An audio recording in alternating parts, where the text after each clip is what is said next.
할 수 있겠죠. 목사라고 없을 것 같습니까? 다른 목사님들은 어떨지 모르겠는데 저는 확실하게 있습니다. 살다 보면 많은 위기나 고난 등을 만나게 되는데 어떤 경우는 멋지게 믿음으로 승리하는데 어떤 경우는 영적 침체에 들어가기도 합니다.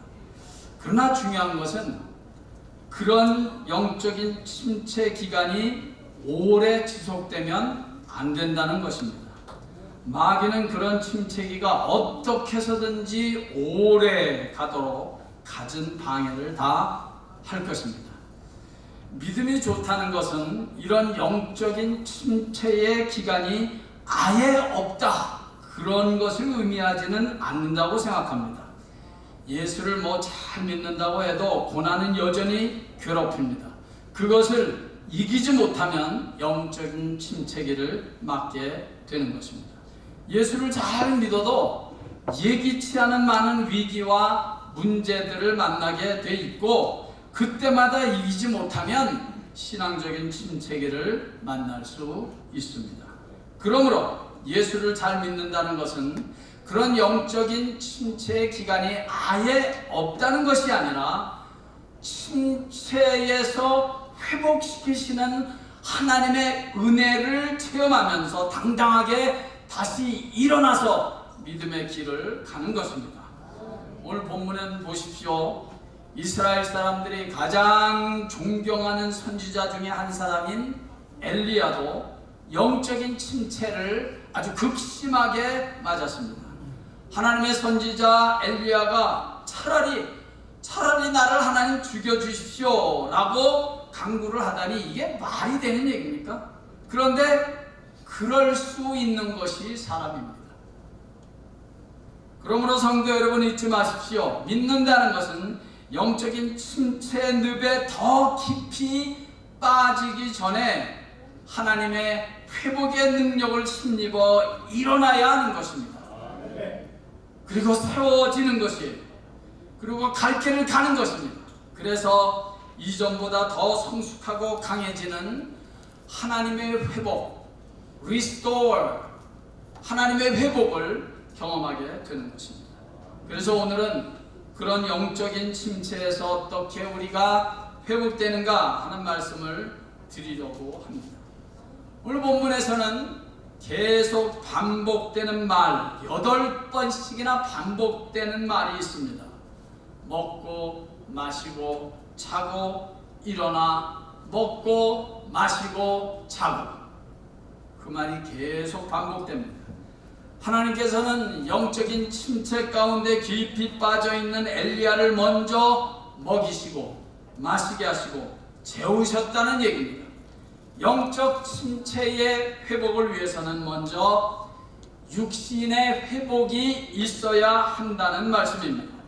물론 하나님께서는 좀 더 기도하라고, 좀 더 성숙한 믿음의 사람이 되라고, 좀 예배의 사람이 되라고, 좀 더 신앙생활에 좀 깨어 있으라고 육신의 고통을 주시기도 하십니다. 그러나 그것은 어디까지나 특별한 경우입니다. 그런 경우는 또 다음에 다루도록 하고요. 오늘은 오죽하면 하나님의 선지자 엘리야가 자신을 죽여달라고 하나님께 요청하는 저 바닥까지 영적으로 침체되어 있는 엘리야에게 제일 먼저 하나님께서 하신 일은 천사를 보내서 물과 떡을 주어 먹고 마시면서 푹 쉬게 하셨다는 사실을 주목하시기 바랍니다. 육체가 너무 피곤하거나 심하게 병들어 있으면 신앙생활에 위기가 오게 됩니다. 그런 의미에서 이 몸, 우리의 육체, 이 몸은 매우 중요합니다. 세상의 많은 종교나 사상 그리고 철학들 가운데는 이 육신, 이 육체를 죄악시하는 경향이 많이 있습니다. 예를 들어 예수님 당시에 영지주의, 그나스티시즘, 이 영지주의라고 하는 이단 사상이 있었는데 이들은 사람의 몸은 아주 악한 것, 그리고 영혼은 매우 선한 것이라고 소위 이원론적인 구분을 아주 했습니다. 몸 육신은 악하고 더러운 것이고 추한 것이고 영혼만이 성결하고 고귀한 것이다. 저들은 육신으로 죄를 짓는 것은 그래서 영혼에 별로 영향을 끼치지 않는다고 말합니다. 육신으로 죄를 짓는 것, 그건 그거고 내 영혼만 선하고 내 영혼만 하나님과의 좋은 관계를 맺고 있으면 된다라고 말합니다. 거기에서 소위 쾌락주의가 발생했습니다. 영혼만 거룩하고 정결하면 된다고 믿는 것입니다. 또 불교 같은 종교에서는 고행이나 어떤 자학을 통해서 육체에 고통을 주어서라도 육체와 싸워야 한다고 생각합니다. 그래서 돌을 닦는 것입니다. 그런데 여러분, 우리 복음은 전혀 그렇지 않습니다. 성경 고린도전서 6장 19절에서 20절의 말씀을 제가 한번 읽겠습니다. 도중에 영상에 나오면 여러분들이 같이 읽어주시면 됩니다. 너희 몸은 너희가 하나님께로부터 받은 바 너희 가운데 계신 성령의 전인 줄을 알지 못하느냐. 우리의 몸이 뭐라고요? 성령의 전이래요. 성령의 전, Holy Temple. 성령의 전, 성령의 전. 성도 여러분, 우리 솔직히 한번 잘 생각해봐요. 우리의 육신으로 죄 많이 졌죠. 행동으로, 말로, 생각으로 얼마나 많은 죄를 졌습니까? 그런데 이 육체가 성전이라니, 하나님의 성령이 계시는 성전이라니, 이게 도대체 무슨 말입니까? 우리 꼭 잘 기억해야 합니다. 지금부터 2000여 년 전에 예수 그리스도께서 십자가에서 흘리신 그 보혈의 피로 이 육신, 이 몸으로 지은 우리의 악하고 추한 모든 죄들이 다 깨끗이 씻겨져서 신분적으로는 하나님의 자녀가 되었고 거룩한 몸이 되었기 때문에 이 몸이 감히 하나님의 성전이라고 성경은 말하고 있는 것입니다. 예수 그리스도를 주님으로 믿고 영접한 성도들은 하나님의 영, 거룩한 성령이 바로 우리 안에, 이 몸 안에 거하시기 때문에 이 몸이 Holy Temple, 성전이 된다는 것입니다. 이건 하나님의 일방적인 선언이에요. 일방적인 선언. 그렇습니다. 과거에는 이 몸이 죄의 도구로 사용되었지만 이제는 하나님의 자녀가 된 후로는 이 성전된 몸을 가지고 감히 경건과 거룩의 도구, 성령의 도구로 쓰임받기 위해 힘쓰게 되는 것입니다. 로마서 6장 13절의 말씀을 또 한번 들어보십시오. 또한 너희 지체를 불의의 무기로 죄에게 내주지 말고 오직 너희 자신을 죽은 자 가운데서 다시 살아난 자 같이 하나님께 드리며 너희 지체를 의의 무기로 하나님께 드리라. 이제는 이 지체, 이 몸을 죄 짓는 데 쓰지 말고 하나님이 기뻐하시는 도구로만 사용하라는 것입니다. 이것이 여러분 성경이 말씀하는 이 육체, 이 육신, 이 몸의 가치입니다. 뿐만 아닙니다. 고린도전서 6장 20절에 너희는 너희의 것이 아니라 값으로 산 것이 되었다고 말씀합니다. 우리의 몸이 이제는 우리 게 아니래요. 값으로 산 것이 됐대요.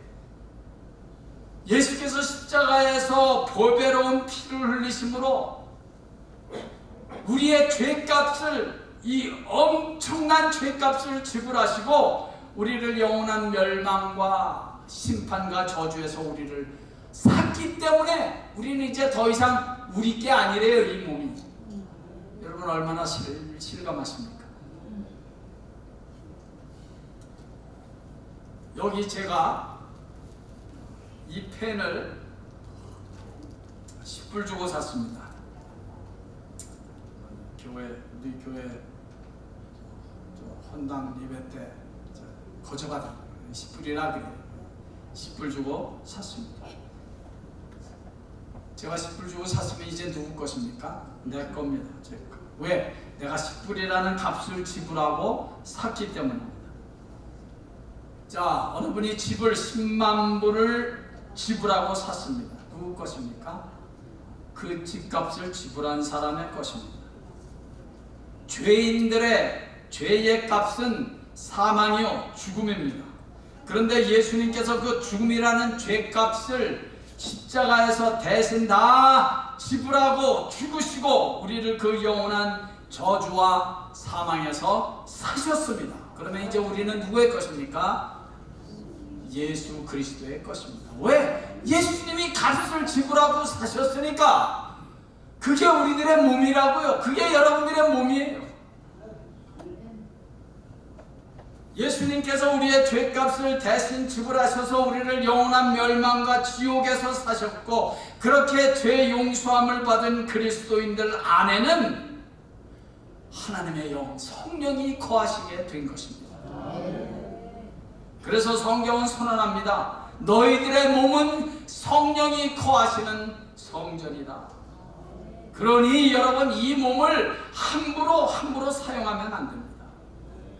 함부로 죄 짓는 데 쓰면 안 됩니다.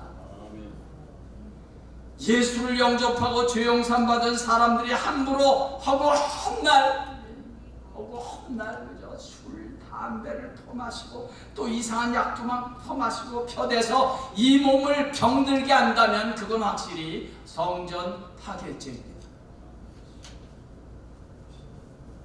저는 술을 안 하고 담배를 안 해야 천국 간다. 술을 먹으면 지옥 간다. 담배 피우면 지옥 간다. 저는 그렇게 말하고 싶지 않아요. 그러나 이렇게는 말하고 싶습니다. 정말 당신이 하나님의 성령이 내 안에 거하시는 몸, 이 몸이 하나님의 성전이라고 믿는다면 그래도 해서는 안 될 거를 열심히 펴 마시고 그저 폐암도 걸리고 여기 목도 걸리고 만약에 그래서 그런 병도 걸렸다면 그건 분명히 성전 파괴죄입니다. 그래도 계속 해야 된다면 해야죠. 어떡합니까?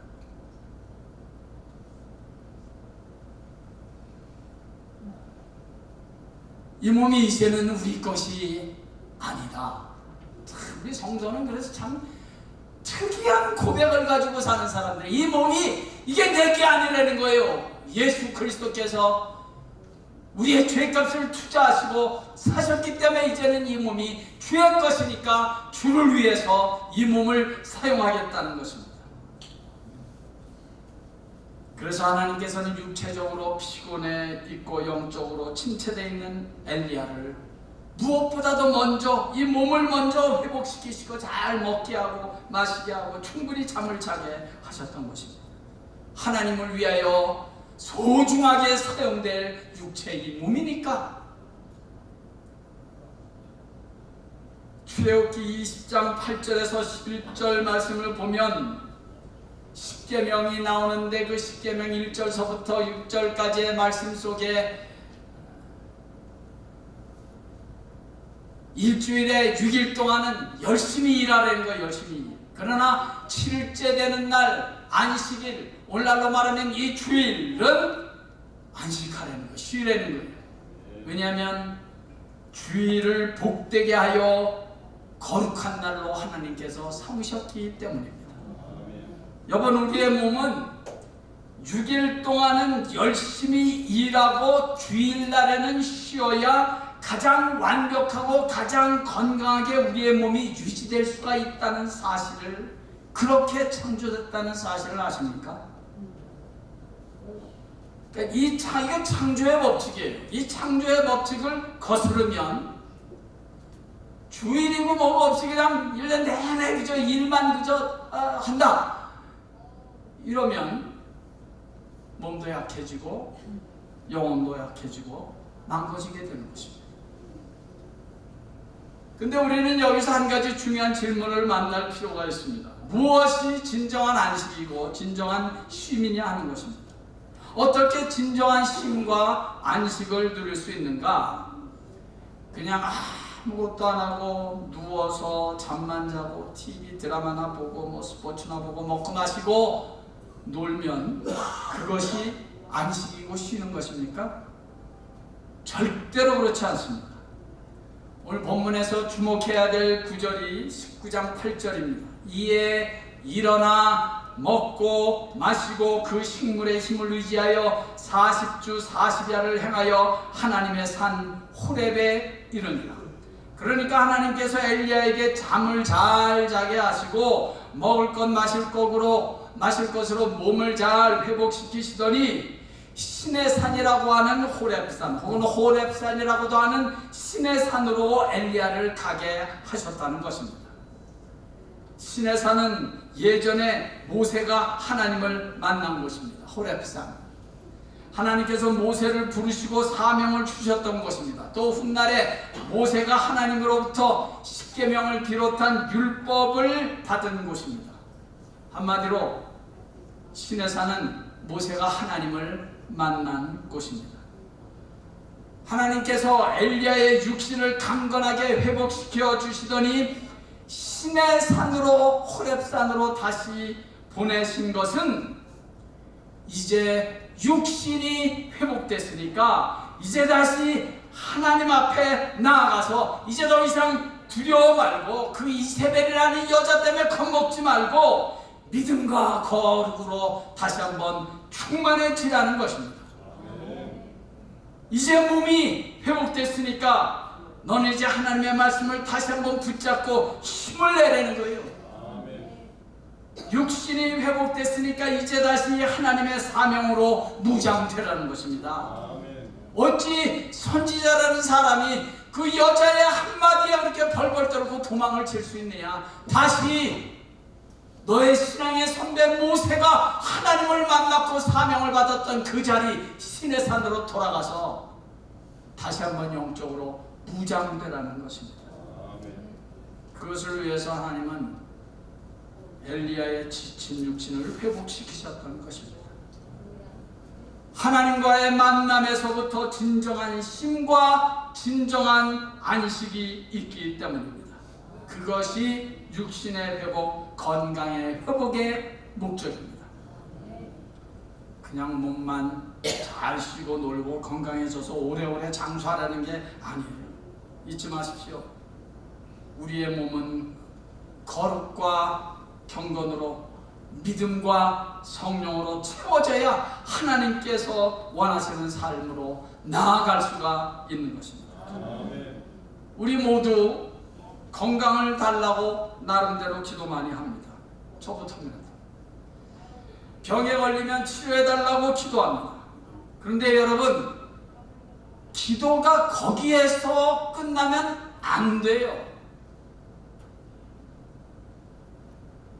이번에 주님께서 건강을 회복시켜 주시면, 병을 낫게 해주시면 이 건강으로 내가 어떻게 하겠습니다. 거기까지 우리의 기도가 나아가야 합니다. 주님께서 건강을 낫게 해주시면 그 건강으로 더 열심히 기도하고 더 열심히 전도하고 선교하고 더 열심히 교회를 섬기며 또 더 열심히 연약한 영혼들을 돌보며 보람있게 내 건강을 사용하겠습니다. 제 건강을 회복시켜 주십시오. 이 병을 치료해 주십시오. 그렇게 여러분 건강해야 되는 당위성, 건강해야 되는 이유를 하나님께 분명히 말씀드리는 자리까지 가야 합니다. 아니 그냥 치료만 해달라 그러고 낫게 주시옵소서 그래서 건강해지면 죄도 질 수 있잖아요. 건강해지니까 건강하기 전에는 그저 주일도 잘 지키고 막 새벽 기도도 나오던 사람이 건강해지니까 맨 여행 간다네요. 그런 게 뭐냐고요 그게. 내가 건강해지면 이렇게 살겠습니다. 그 자리까지 여러분들의 기도가 나아가시기를 간절히 바랍니다. 아멘. 이세벨이라는 여자의 한마디로 겁먹고 도망가서 죽기를 고할 정도로 약해져 있고 영적으로 침체되어 있는 엘리야를 다시 믿음의 사람, 성령의 사람으로 재충전시키시는 이 하나님의 아주 이 하나님의 그 교묘한 그 손길, 그것이 하나님께서 신의 산으로 엘리야를 인도하신 하나님의 의도고 하나님의 뜻이었습니다. 사랑하는 성도 여러분요, 여러분들에게 묻습니다. 여러분들의 신의 산은 어디입니까? 고달프고 지친 삶의 자리에서 하나님 아버지께서 예비하신 회복의 자리는 어디입니까? 고달프고 지친 삶의 자리에서는 반드시 하나님께서 예비하신 회복의 자리를 만나야 하는데 그 자리는 어디입니까? 죽지 못해 살아가는 인생은 하나님께서 원하시는 그리스도인의 삶이 결코 아닙니다. 다람쥐 쳇바퀴처럼 돌아가는 반복되는 일상도 결코 하나님께서 원하시는 삶이 아닙니다. 그리스도인들의 삶은 날마다 새롭게 부어주시는 삶의 의미와 보람과 가치와 목표가 있어야 합니다. 그러면 어디에서 그렇게 새롭게 리프레시 되는 삶의 보람과 가치의 목표를 공급받습니까? 그것을 위해서 회복이 절대적으로 필요한 것인데, 우리 하나님 아버지께서 우리에게 예비하신 회복을 위한 저와 여러분들의 회복의 신의 산은 어디입니까?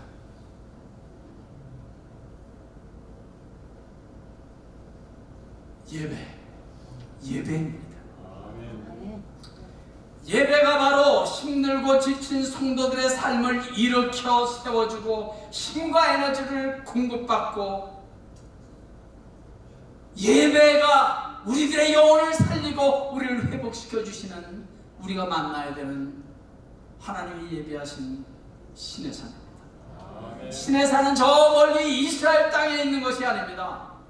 하나님의 자녀들이 하나님 아버지의 은혜를 사모하여 그분의 이름을 찬양하고 그분의 이름을 부르며 하나님 아버지의 도움과 손길을 바라보고 기대하는 예배의 자리, 찬양의 자리, 기도의 자리, 곧 오늘날 그 자리가 저와 여러분의 거룩한 신령한 신의 산인 것입니다. 한마디로 여러분, 예배만이 해답입니다. 예배만이 해답이에요. 예배가 아닌 다른 곳에서 어떤 해답을 찾으려면 그건 마귀의 속임수입니다. 우리 다 같이 한번 따라해볼까요? 예배만이 해답이다. 예. 여러분 나온 평생 그 사실을 기억하시고, 여러분 자녀들에게 뭐 듣든지 안 듣든지 여러분 자녀들에게 계속 얘기하고 선언하십시오. 예배만이 해답이다. 내 사랑하는 자녀들아, 잊지 말아라. 아버지가, 어머니가 못해주는 거 하나님이 해줄 수 있는데 예배만이 해답이다.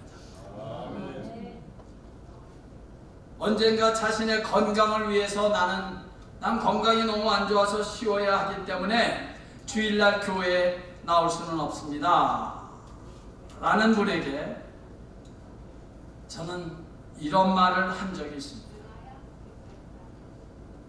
주일날 하나님께 예배 드리는 일까지 안 하면서 계속 그저 쉬고 또 쉬고 툭 하면 쉬었더니 그래서 얼마나 건강해지셨습니까?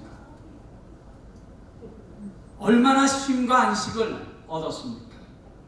하나님을 예배하는 일주일에 1시간, 주일날 1시간조차 포기하면서 쉬고 또 쉬었더니 얼마나 더 건강해지고 평안해지셨습니까? 아무 말 못하더라고요.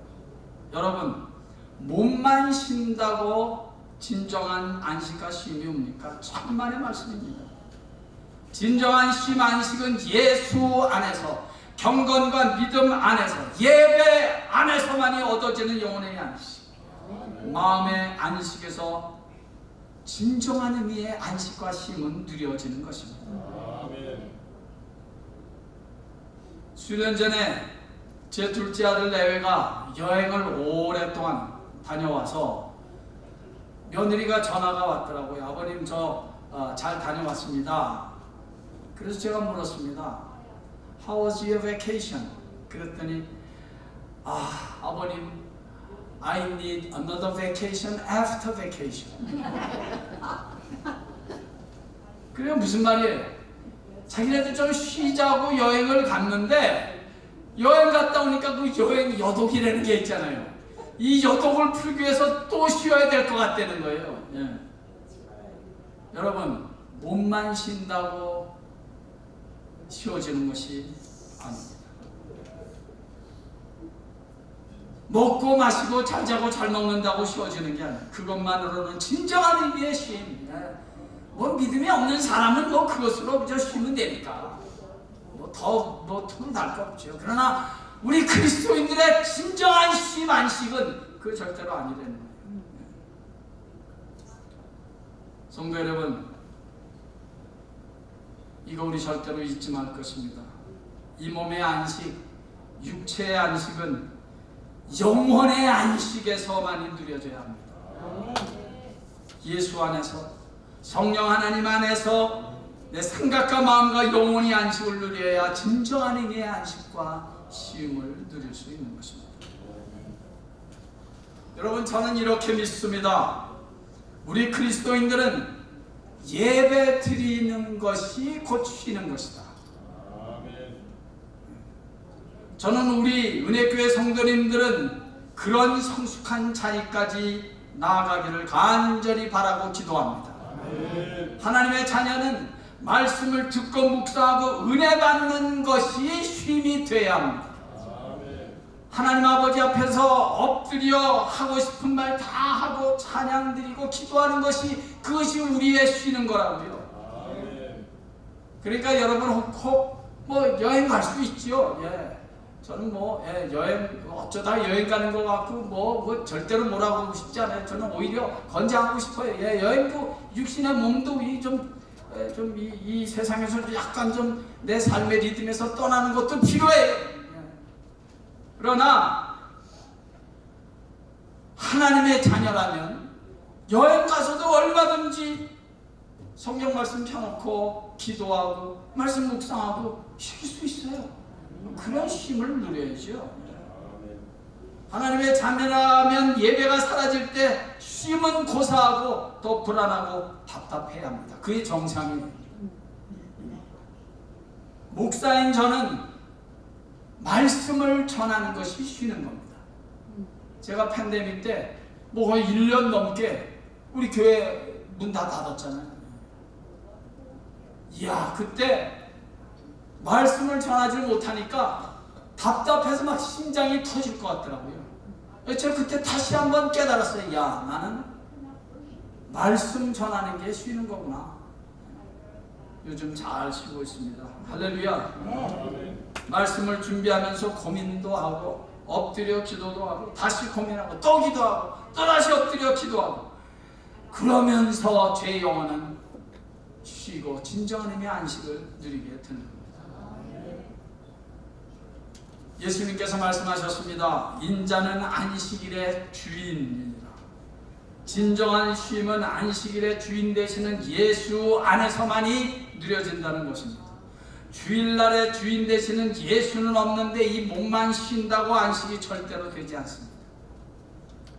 그러나 사단 마귀는 그냥 무조건 쉬기만 해. 쉬면 그게 잘 먹고 잘 사는 거야 라고 말합니다. 속임수고 거짓말입니다. 그 속임수에 넘어가지 마십시오. 간절히 바라고 기도하기는 예배를 통하여 찬양과 기도의 말씀을 통하여 진정한 안식과 쉼을 누릴 줄 아는 성숙한 성도의 믿음 생활을 여러분들의 남은 평생 할 수 있게 되기를 예수의 이름으로 간절히 축원합니다. 두 번째로 엘리야는 차라리 죽여달라는 그 극심한 영적인 침체에서 어떻게 회복되었습니까? 오늘 본문 19장 7절 말씀 보니까 여호와의 천사가 또다시 어루만지시며 이르되 여호와의 천사가 또다시 어루만지시며 이르시되 그렇습니다. 여호와 하나님께서 만져주시니까 진정한 안식과 회복이 있었다는 말씀입니다. 예수님께서 베드로의 집에 들어가서 그의 장모가 열병을 앓아 누운 것을 보시고 그의 손을 만지시니 열병이 떠나가.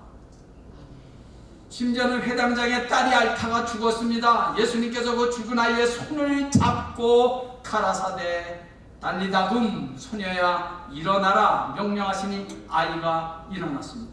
여러분, 우리 전능하신 예수님은 그냥 말로만 말씀해도 얼마든지 죽인 자도 살리실 수 있습니다.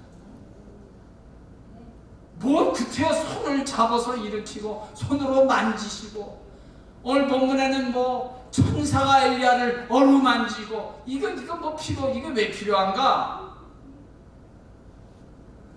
그런데 우리 주님은, 우리 성경에는 우리 예수님은 굳이 병자의 손을 만져주시고, 소경의 눈도 만져주시고 고치시고, 문둥병의 상처도 만져주시고, 심장 죽은 사람도 만져주셨다는 사실을 놓치지 마시기 바랍니다.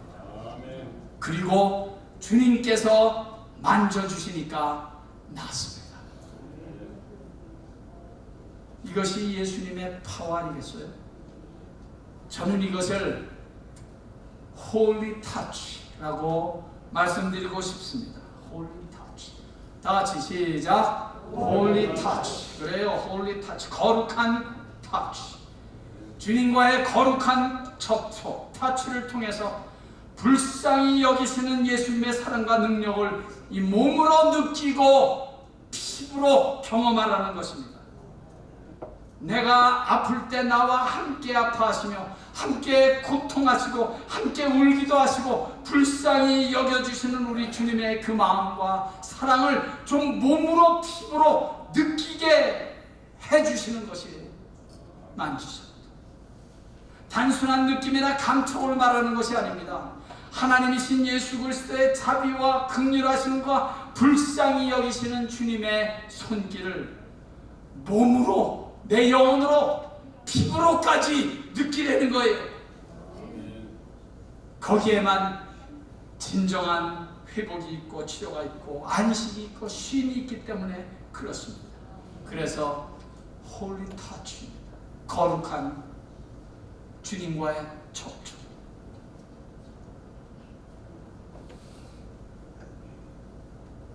여러분, 문둥병은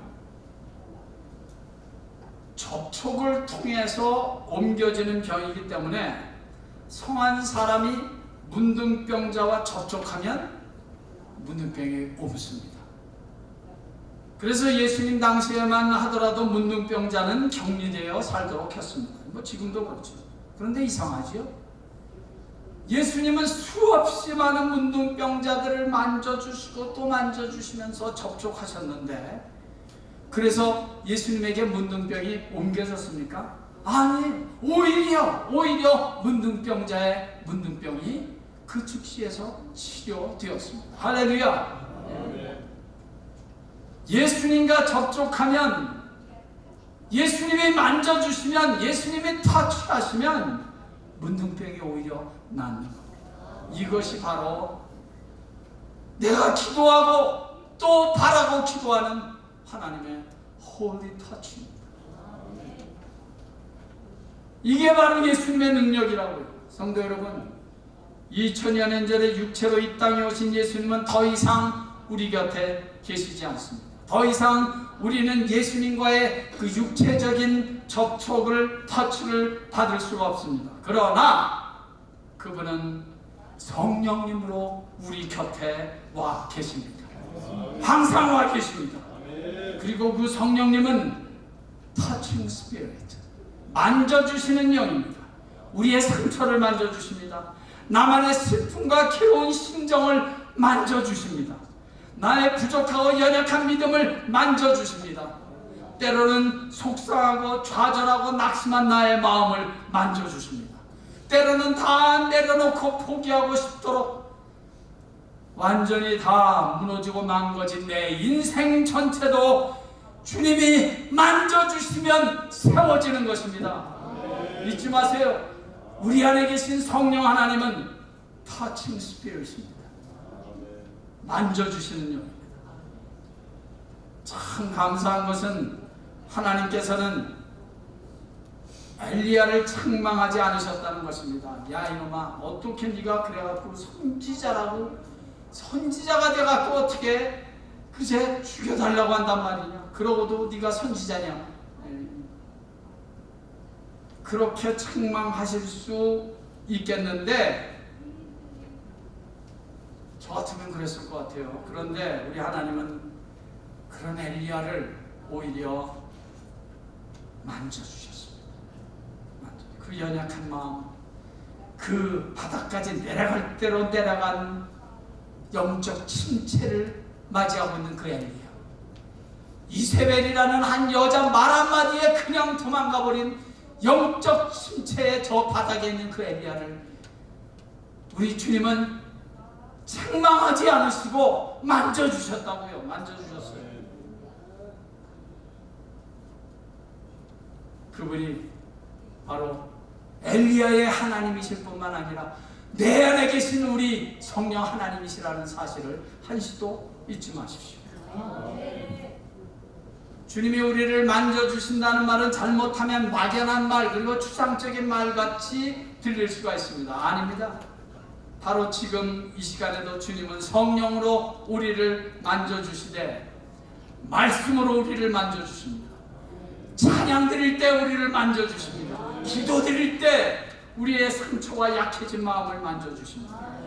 하나님의 이 능력의 말씀, 사랑의 말씀, 위로와 긍휼의 말씀으로 우리를 만져주시기도 하는 것입니다. 그래서 우리는 하나님의 회복의 능력에 기대하면서 살아야 되는 것입니다. 뿐만 아닙니다. 우리가 신령과 진정으로 예배드리며 찬양드리며 기도의 무릎을 꿇을 때 하나님은 어김없이 당신의 사랑하는 자녀들을 만져주십니다. 예배 신의 산에서 우리에게 말씀하시고 힘주시고 위로하시고 만져주셨습니다. 거기에서 진정한 회복의 능력이 드러나게 되었던 것입니다. 이렇게 여러분, 우리를 지켜주시고 함께 하시는 하나님의 회복의 능력으로, 하나님의 이 거룩한 터칭 스피릿, 하나님의 영의 능력으로 하나님의 회복을 남은 평생 경험하시기를 예수의 이름으로 간절히 축원합니다. 아버지 하나님, 우리의 남은 평생 우리를 만져주시는 하나님의 이 터칭 스피릿을 남은 평생 경험하며 살아가는 우리 이 시간, 이 말씀에 접한 당신의 사랑하는 백성들 다 되게 해 주시옵소서. 예수님의 귀하신 이름으로 기도하옵나이다.